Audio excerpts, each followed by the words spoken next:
Hello everyone, welcome back to my channel. If you're new around here, I make videos for anyone who's looking to try and improve their chess in the club rating level, beginner level, any level really. I'm just documenting my chess journey, showing what I'm learning, showing how I'm trying to get better at the game and all of that stuff.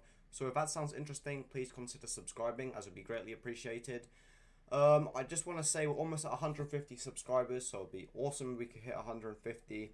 It mean a lot, but I'm just very grateful for the current amount I have. And today I've got a nice video for all of you. We're looking over the theory to the Ruy Lopez. I've covered kind of the sidelines, and now we'll be looking at the real deal. So this is a crucial video if you want to learn Ruy Lopez and you're looking to learn off these videos. We're looking at the open Ruy Lopez today. Let's not waste any time. Let's get into it. So e4, e5, knight f3, knight c6, bishop b5, a6, bishop a4.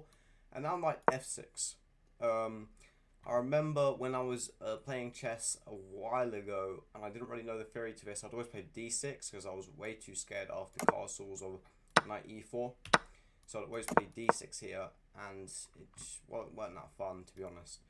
So I think knowing the castles line is really great, and it's the main line. And now the closed Ruy Lopez continues with bishop e7. However, we're going to be looking at the open Ruy Lopez, and you will need to know what to do if black does decide to take this pawn. So black decides to take this pawn, as you see, with our e4 pawn is now gone, so we'll maybe have a semi-open e-file. And there will be white's temporarily up a pawn, and you'll see how we regain it. So now a move that if you're fairly new to chess, this move might seem quite weird. But the move we play here is d4. You'd think maybe like rook e1, what you can play to try win this back, but d4 is what you do. You open up the lines, and if as you'll see, I'll show you what happens if takes. I just want to say after d4, b5 is the main move, and that's what we're looking at today. But what happens if your opponent takes here? Well, let's find out. After takes, rook e1, d5, knight d4. Black's most common move is bishop d6.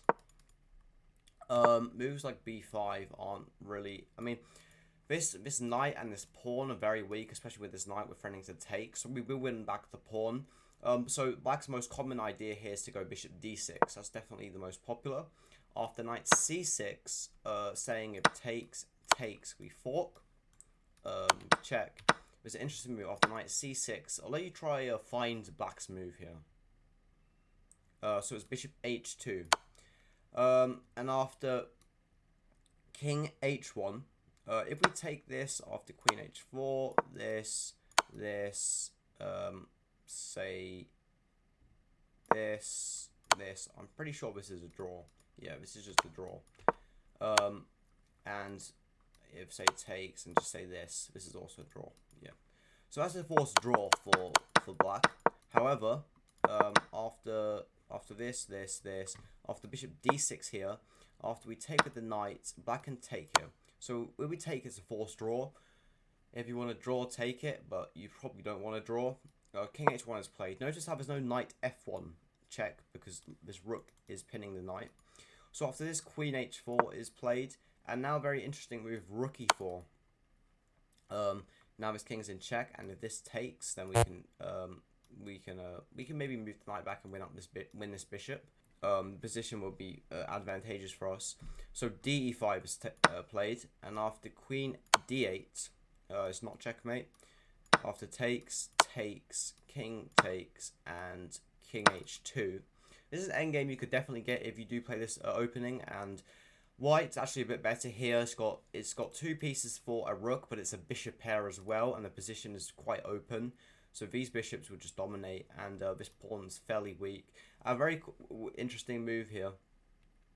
Let's say if like knights, let's say if like a5 is played and knight c3, and if black tries to defend this pawn, then we just go g5 checkmate. So this position is very deadly. The endgame is slightly better for white, but probably easier to play for white.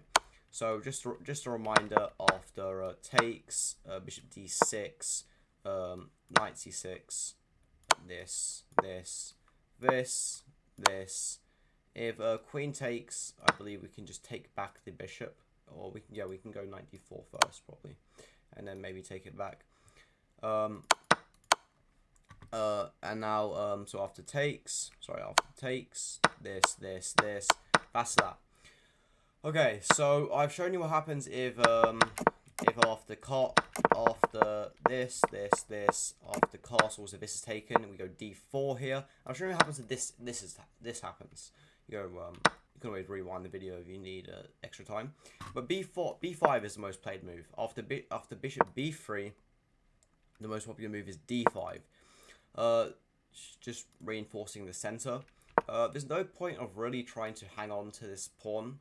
Like, or really all nasty things can happen. If you try this here, I mean, you can, yeah, so after rook e1, say like d5. After this, black's temporarily up a pawn, but I mean, this is just not good. I mean, we're threatening so many things here. Say if like c6 trying to defend this pawn, we can go like this, and after this, we can even take here.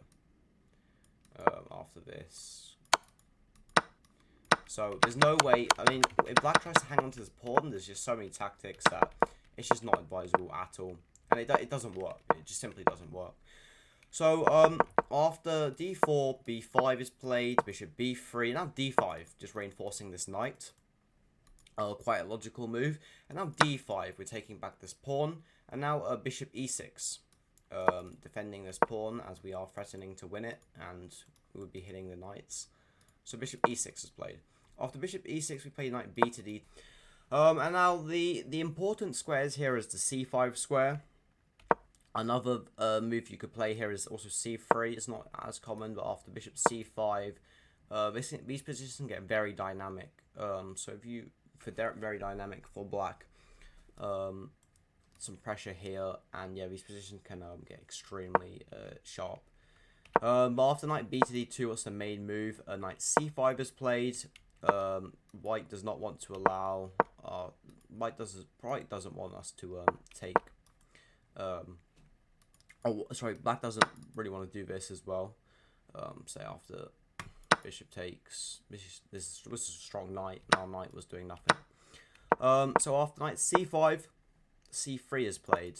After c3, the most crucial move here is d4. This is like the most common try for black. And now there's a very interesting. By the way, d4 here. Say if takes, and takes, queen takes. I mean, black's piece is just more in the game than ours. It's like, it's you don't want to give black this. There's no reason to. Piece is just more active. So after knight c5, c3 is played. Just backtrack a bit. After bishop takes, bishop e6, knight b to d2, knight c5, c3 is played. Okay, d5 is the most common move, and now we've got a very interesting move here, knight g5. It's called the Karpov gambit. I saw it a while ago, and I've just recently seen it again. And I definitely think you should go for it. The idea is it takes, we go queen f3. We don't go like knight e4. We go queen f3. Looking to hit this. After... So king e7 is king e7. Sorry, after say like king e7 is played, then we have a really cool move here. What is bishop d5? And if takes, we take this and we win this back. So that means after takes is played, queen f3 is played.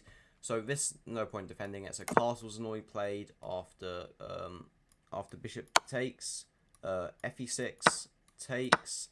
And after, I believe, queen e5, b4 is played, looking to kick this knight out because if this knight moves, and we can win this pawn here. And after this, take, d takes, this, and this, after d4 and bishop a3, this is a kind of theoretical position. And black is pretty much down a piece, but has these two passed pawns. And I recommend looking at this if you do want to play the Karpov gambit. But white is slightly better here as well. So that's that. And that's pretty much the Karpov gambit that you should go for. What I'm going to be recommending anyway. And yeah, that's kind of the end of the video. And hopefully you got a value out of it. If you did, leave a likes up, as it would be much appreciated. And have a nice day. Thank you for your time and attention.